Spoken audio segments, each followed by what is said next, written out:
Hello everyone, welcome to Chetan Bharat learning. और आज हम इस सेशन में करने वाले हैं पॉलिटी के रिगार्डिंग पिछले हफ्ते जो भी चीज़ें करंट में रही थी, कोई भी इंटरनेशनल न्यूज़ है, कोई भी नेशनल न्यूज़ है, कोई इंडेक्स रिलीज़ किया गया है, जो भी चीज़ें न्यूज़ में रही थी पिछले हफ्ते उसको हम लोग आज कवर करने की कोशिश करेंगे। ओके, तो हम लोगों ने 4 टॉपिक्स निकाले हैं पिछले हफ्ते के पॉलिटी के regarding. 2000 world press freedom index. हमें पता है इंडेक्स जैसे भी हम नाम सुनते हैं हमें ये पता लग जाता है कि ये कौन रिलीज़ करता है, हमें पता लगाना है कौन रिलीज़ करता है, क्या इंडिया का रैंक है, क्या ये रैंक इम्प्रूव हुआ है, क्या ये रैंक डाउनग्रेड हुआ है, और इसके क्या पैरामीटर्स हैं जिसके बेसिस पर इंडिया को वो रैंक मिला है। ठीक है, तो ये 3 चीज़ें हम लोग देखेंगे। And what are the reasons कि क्या इंडिया का रैंक इम्प्रूव होने के रीजंस हैं और क्या रीजंस हैं इंडिया के रैंक के डाउनग्रेड होने के। तो हम सारा उसमें फर्स्ट टॉपिक में डिस्कस करेंगे। सेकेंड टॉपिक है हमारा मिजोरम ब्रू रिफ्यूजीज़। ब्रू बेसिकली एक ट्राइब है जिसको रिसेंटली त्रिपुरा वाले रिलीफ कैंप्स में बुलाया गया है, जिनके साथ सेंट्रल गवर्नमेंट ने, त्रिपुरा गवर्नमेंट ने और मिजोरम की गवर्नमेंट ने मिलकर एक अग्रीमेंट साइन किया है। तो क्या वो अग्रीमेंट है, वो अग्रीमेंट साइन क्यों किया गया है ना, क्या इनके बेसिकली क्या एप्रीहेंशंस है इस ट्राइब के, क्यों इनको वहाँ से निकाल कर कहीं और रिहेबिलिटेट किया जा रहा है, ये पूरा जो इशू है हम लोग इसमें डिस्कस करेंगे। ठीक है, थर्ड टॉपिक हमारा दीनदयाल उपाध्याय ग्रामीण कौशल्य योजना। तो ये कौशल्य योजना बेसिकली अभी न्यूज़ में थी क्योंकि इसको 75 ईयर्स ऑफ इंडिपेंडेंस हम मनाने जा रहे हैं, तो इसके रिगार्डिंग एक सेलिब्रेशन टाइप सा रखा गया था। तो हम देखेंगे यूपीएससी के पॉइंट ऑफ व्यू से कि क्या ये योजना है और ऐसे और क्या क्या इनिशिएटिव हैं जो सरकार ने उठाए हैं to increase the employment opportunities in India country. तो हम लोग इसमें डिस्कस करेंगे। लास्ट है आपका online grievance management portal by the NCSC, national commission for the schedule caste. इन्होंने बेसिकली अभी एक नया ऑनलाइन पोर्टल निकाला है जिसमें NCSC के जो भी मेंबर्स हैं या फिर जो शेड्यूल कास्ट के मेंबर्स हैं, अगर उनको लगता है कि उनके साथ कोई डिस्क्रिमिनेशन हो रहा है तो वो फाइल करवा सकते हैं कंप्लेन। यहाँ पर उस पूरी फाइल की उस कंप्लेन की पूरी ट्रैक कर सकते हैं और जो अल्टीमेटली डिसीजन होगा वो भी ऑनलाइन ही वो लोग कर सकते हैं। तो ये सारे 4 टॉपिक्स हैं हमारे जो हम लोग आज डिस्कस करने वाले हैं। तो शुरू करते हैं हमारे पहले टॉपिक के साथ में, जो कि है वर्ल्ड प्रेस फ्रीडम इंडेक्स। देखो हल्का सा हम देख लेते हैं कि एक तो नाम से ही क्लियर है कि प्रेस फ्रीडम इंडेक्स है। इस इंडेक्स के अकॉर्डिंग किसी भी कंट्री में अगर मीडिया को अच्छी ट्रांसपेरेंट मीडिया है, उसको काफ़ी ज़्यादा राइट्स मिले हुए हैं, कोई भी पॉलिटिकल इंटरफेरेंस नहीं है ना, और जितने भी लॉज बनाए गए हैं गवर्नमेंट के द्वारा वो उनको फैसिलिटेट करता है प्रेस को, ना कि उनकी आवाज़ को दबा देता है। तो ये कुछ पैरामीटर्स हैं जिसके अकॉर्डिंग हम देखते हैं कि किसी भी कंट्री में कितनी ज़्यादा फ्रीडम ऑफ प्रेस है। ठीक है, और अगर हम पॉलिटी के पॉइंट ऑफ व्यू से देखें तो हम ये देखेंगे कि क्या इंडिया में फ्रीडम ऑफ प्रेस जो है, क्या ये कॉन्स्टिट्यूशनल राइट है, क्या ये फंडामेंटल राइट है, और अगर ये फंडामेंटल राइट नहीं है तो किस आर्टिकल के तहत इसको हम इम्प्लाई करते हैं कि भाई हाँ ये it is a fundamental right. ठीक है, तो हम इंडेक्स को देखते हैं। पहले इंडेक्स जो है रिलीज करता है रिपोर्टर्स विदाउट बॉर्डर्स। ठीक है, रिपोर्टर्स विदाउट बॉर्डर्स एक NGO है, पेरिस में इसका हेडक्वार्टर है। ये इस इंडेक्स को रिलीज़ करता है, हर साल रिलीज़ करता है। ठीक है, अगर हम इंडिया के रैंक की बात करें तो इंडिया का रैंक है इसमें 142। 2020 में भी इतना ही था, 2021 में भी इतना ही है। मतलब कोई भी इंडिया के रैंक में इम्प्रूवमेंट नहीं देखी गई और ना ही कोई डाउनग्रेड मूवमेंट देखी गई है। ठीक है, पहले भी 142 था आउट ऑफ 180 कंट्रीज़ और अभी भी 142 है आउट ऑफ 180 कंट्रीज़। तो हमें इंडिया का रैंक पता लग गया है, हमें पता लग गया है कि इंडेक्स कौन रिलीज़ करता है। अगर हम देखें कि क्या पैरामीटर्स हैं जिसके बेसिस पर ये इंडेक्स रिलीज़ किया जाता है। ठीक है, अगर हम इसके पैरामीटर्स देखें तो देयर आर 6 पैरामीटर्स। पहला है प्लूरलिज्म। प्लूरलिज्म का मतलब होता है जहाँ पर आपके देश में different religion, different caste, different communities के लोग रहते हैं, तो उनकी कितनी रिप्रेजेंटेशन है मीडिया में, कि क्या उनके सारे के सारे जो इश्यूज़ हैं उनको मीडिया कवर कर रहा है। ऐसा तो नहीं कि सिंपल एक सेक्शन ऑफ सोसाइटी के ही सारे के सारे इश्यूज़ को कवर किया जा रहा है, बाकी सारी सोसाइटी नेग्लेक्टेड फील कर रही है। तो that comes under the pluralism. ठीक है, सेकंड है हमारा मीडिया इंडिपेंडेंस। नाम से क्लियर है कि भाई क्या कोई पॉलिटिकल इंटरफेरेंस है या नहीं है। जो मीडिया चाहता है कि भाई हमें ये काम करना है, हमें बेसिकली ये न्यूज़ रिलीज़ करनी है, तो उनको ये डर नहीं होना चाहिए कि अगर हमने ये न्यूज़ रिलीज़ कर दी तो क्या हम पर कोई रिपरकशंस होंगे, कि क्या हमारे ऊपर कोई और आप कह लो कि चार्जेस लगाने शुरू कर देगी गवर्नमेंट। तो media independence is the second parameter of the world press freedom index. ठीक है, थर्ड है आपका media environment and self censorship. कोई भी अगर मीडिया हाउस है उसको खुद ही सेल्फ सेंसरशिप करना है, उसको ये डिसाइड करना है कि कौन सी न्यूज़ रिलीज़ करनी है और कौन सी न्यूज़ रिलीज़ नहीं करनी है। तो that comes under the own media houses. इसमें सरकार का कोई इंटरफेरेंस नहीं होना चाहिए। तो एक एनवायरनमेंट कैसा है मीडिया के रिगार्डिंग पूरे इंडिया में, तो वो that is the third parameter of this index. Fourth है आपका लेजिस्लेटिव फ्रेमवर्क। लेजिस्लेटिव फ्रेमवर्क का मतलब क्या होता है, कोई लॉज ऐसे बना रखे हैं सरकार ने जिसके हिसाब से हम लोग मीडिया की ट्रांसपेरेंसी को और इम्प्रूव कर सकते हैं। कोई ऐसा लॉ तो नहीं है कि अगर कोई न्यूज़ सरकार के खिलाफ आई है और उसके चक्कर में जो आपका जर्नलिस्ट है उसको हमने कोई डिस्क्रिमिनेटरी फील करवाया है, ऐसा तो नहीं है। तो जो लॉज होने चाहिए किसी भी कंट्री में, they should be very just and not arbitrary. ठीक है, तो अल्टीमेटली लेजिस्लेटिव फ्रेमवर्क मतलब लॉज के रिगार्डिंग बात चल रही है। फिफ्थ है आपका ट्रांसपेरेंसी। ट्रांसपेरेंसी कैसे मीडिया अपनी न्यूज़ को रिलीज़ करता है, कि क्या सिर्फ वही न्यूज़ रिलीज़ की जा रही हैं जो ऊपर से ऑर्डर्स मिल रहे हैं, या फिर जो नॉर्मल जेन्युइन इश्यूज़ है उनको भी कवर किया जा रहा है। ठीक है, तो इंडिया में जितने भी ये ट्रांसपेरेंसी, लेजिस्लेटिव फ्रेमवर्क और ये बाकी जो 5 है, उनके हिसाब से इंडिया के रैंक में बहुत ज़्यादा डाउनग्रेड मूवमेंट देखी गई है। ठीक है, और अगर हम लास्ट की बात करें तो that is the quality of the infrastructure that supports the production of news and information. Line से क्लियर है कि कौन से ऐसे इंफ्रास्ट्रक्चर्स हैं इंडिया में जिनकी हेल्प से न्यूज़ को इकट्ठे करना, न्यूज़ को डिसेमिनेट करना, उसको डिस्ट्रीब्यूट करना अमंग द डिफरेंट सोसाइटी और अमंग द डिफरेंट कम्युनिटीज़। ये क्या पॉसिबल हो पाया है in the 75 years of independence. ठीक है, तो ये सारे के सारे 6 पैरामीटर्स हैं, ये आपको याद रखने हैं, क्योंकि पेपर में क्वेश्चन इस तरीके से आता है कि consider the following statements regarding the parameters of the world press freedom index.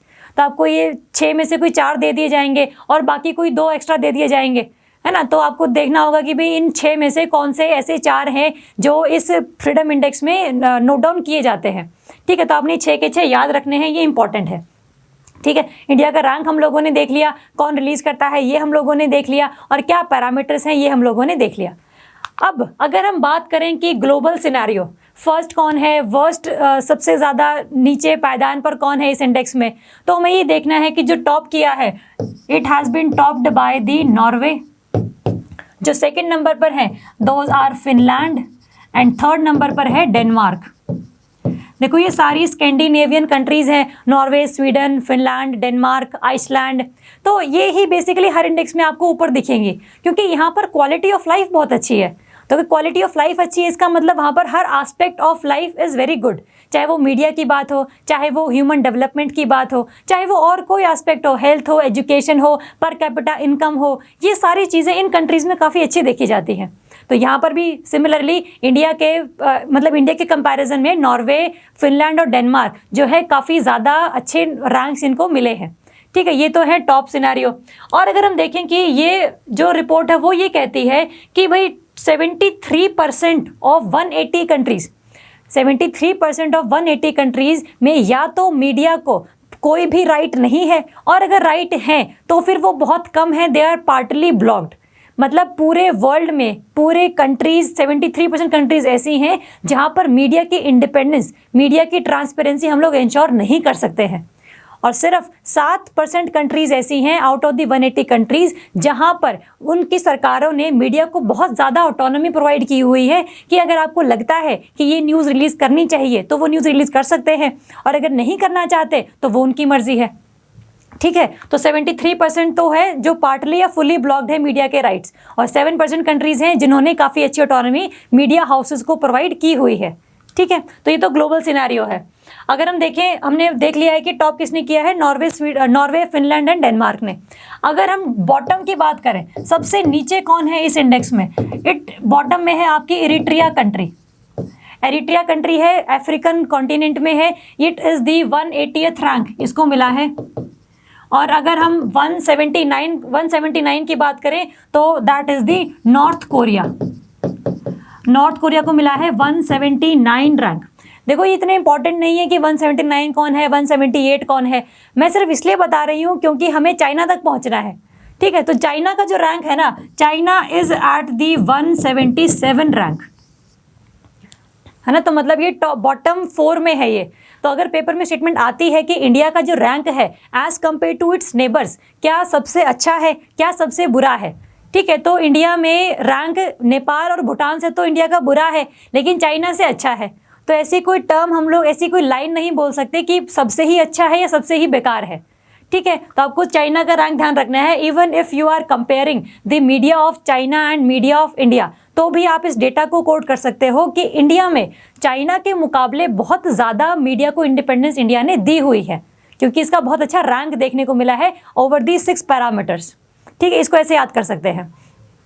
तो आपने टॉप देखने हैं और बॉटम देखने हैं। अगर हम देखें कि इंडिया की परफॉर्मेंस, हमने इसका रैंक देख लिया है, और अगर हम देखें कि India has been classified as the bad for the journalism, मतलब इंडिया में 142 रैंक भले ही इसका आया है, चाइना से फिर भी अच्छा है, लेकिन एब्सोल्यूट टर्म्स में बहुत ज़्यादा बुरा है। इंडिया बॉटम 40s में है, तो 100 से नीचे अगर रैंक होता तो भी हम मान लेते कि इंडिया ने काफ़ी अच्छा काम किया ओवर द 6 पैरामीटर्स। लेकिन इंडिया का रैंक 142 है, इसलिए इंडिया को क्लासिफाई किया है at the as a bad for journalism. मतलब इंडिया में जर्नलिज्म के रिगार्डिंग कोई भी राइट्स नहीं मिले हुए जर्नलिस्ट्स को। ठीक है, तो इस तरीके से आपने ये ध्यान रखना है।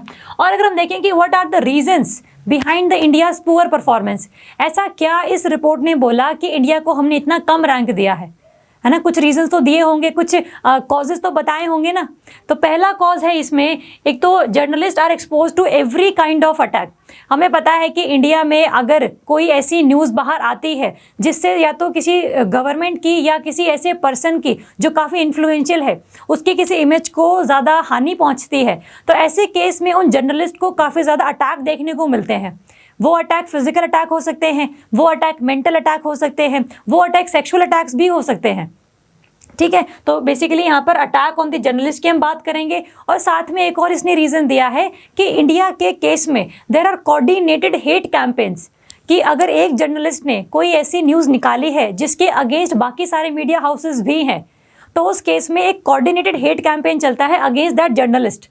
तो उस केस में उस जर्नलिस्ट के इमेज को बहुत ज़्यादा डिस्ट्रक्शन फेस करनी पड़ती है, और अल्टीमेटली फिर जो न्यूज़ होती है उसको भी एक तरीके से रॉन्ग न्यूज़, फॉल्स न्यूज़ बोल के नकार दिया जाता है।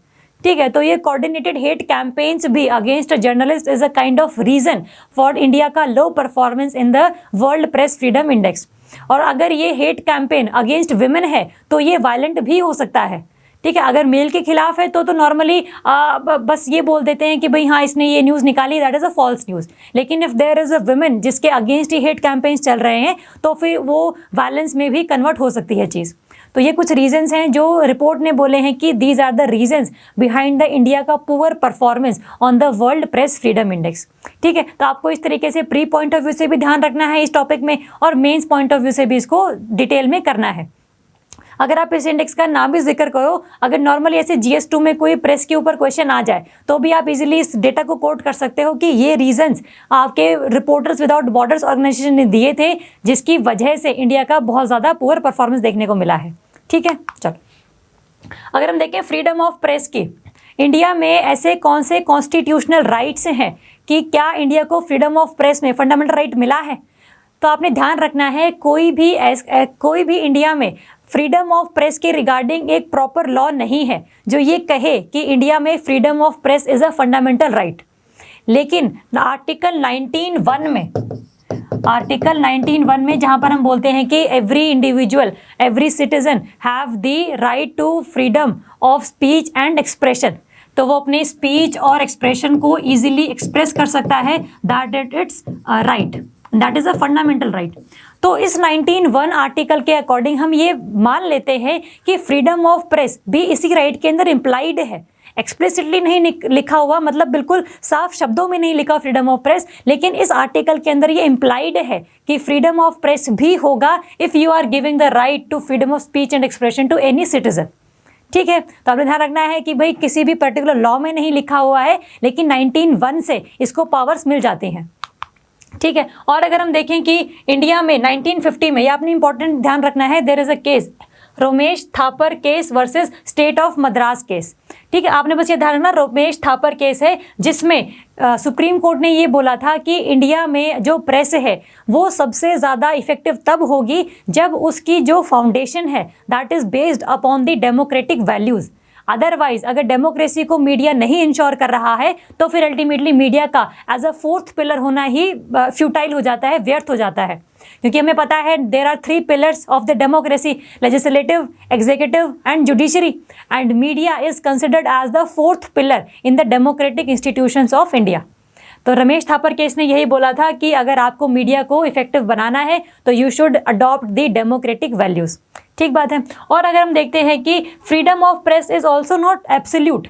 अगर 19(1) आर्टिकल में भी हम देखते हैं कि फ्रीडम ऑफ प्रेस बहुत ज़्यादा इम्प्लाइड है कि it is a fundamental right, but it is not absolute. आप हर केस में ये नहीं बोल सकते कि मेरे पास फ्रीडम ऑफ प्रेस है, freedom of right to speech and expression है तो मैं ये काम कर सकती हूँ या कर सकता हूँ। आप ये नहीं बोल सकते। ठीक है, तो एब्सोल्यूट नहीं है, इसका मतलब कुछ ना कुछ टर्म्स एंड कंडीशंस भी लिखी हुई हैं। तो जो टर्म्स एंड कंडीशंस है वो कौन सी हैं? That is matters related to interest of the sovereignty and integrity of India. अगर किसी चीज़ से किसी आपने ऐसी न्यूज़ रिलीज़ करी है जिसकी वजह से इंडिया की सॉवरेनिटी या उसकी इंटेग्रिटी पर कोई अटैक होता है तो फिर आपका फ्रीडम ऑफ प्रेस वाला जो फंडामेंटल राइट है वो एक्सेप्ट नहीं किया जाएगा, because it is not absolute in nature. ठीक है। सेकंड है आपका the security of the state. Clear है, अगर किसी न्यूज़ से इंडिया की सिक्योरिटी को हैम्पर हो रहा है, आपने कोई ऐसी डॉक्यूमेंट्री बनाई जिसमें आपने इंडिया के कई सारे न्यूक्लियर रिएक्टर्स की फंक्शंस दिखा दिया, न्यूक्लियर वेपन्स की साइट दिखा दी, तो ultimately that is hampering the security of India. तो आप ऐसी न्यूज़ नहीं दिखा सकते। ठीक है, तो उसमें भी सिक्योरिटी ऑफ स्टेट का आपने ध्यान रखना है।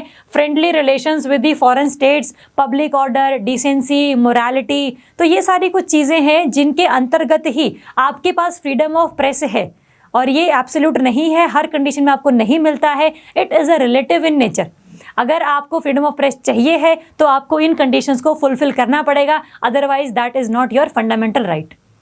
ठीक है, तो न्यूज़ में था simple, world press freedom index कौन रिलीज करता है, इंडिया का क्या रैंक है, क्या पैरामीटर्स हैं, इंडिया में कौन कौन से ऐसे आर्टिकल्स हैं पॉलिटी के अकॉर्डिंग कि जिसने फ्रीडम ऑफ प्रेस को इंश्योर किया है इंडिया में। ठीक है, तो आपको इसके रिगार्डिंग 19(1) ध्यान रखना है, absolute nature, non absolute nature of press, freedom of press का ध्यान रखना है, और रमेश थापर केस आपने ध्यान रखना है। And what are the reasons जिसकी वजह से रिपोर्टर्स विदाउट बॉर्डर्स ऑर्गेनाइजेशन ने इंडिया को काफ़ी ज़्यादा पुअर रैंक दिया है इन दैट इंडेक्स। तो ये सारी चीज़ें हम लोगों को इस करंट अफेयर से निकालनी है, जिससे कि हमारा प्रीलिम्स पॉइंट ऑफ व्यू वाला भी सिलेबस कवर होता है और मेंस पॉइंट ऑफ व्यू वाला भी सिलेबस कवर होता है। ठीक है, चलो। हाय, अगर आपको ये वीडियो पसंद आया और आप पूरा का पूरा लेक्चर देखना चाहते हैं then please enrol in our current affairs course. हमारे करंट अफेयर्स कोर्स में आपको फुल वीडियो लेक्चर, उसके साथ की पीडीएफ और वीकली टेस्ट भी मिलेंगे जो आपके प्रीलिम्स और मेंस दोनों की प्रैक्टिस करवा देंगे।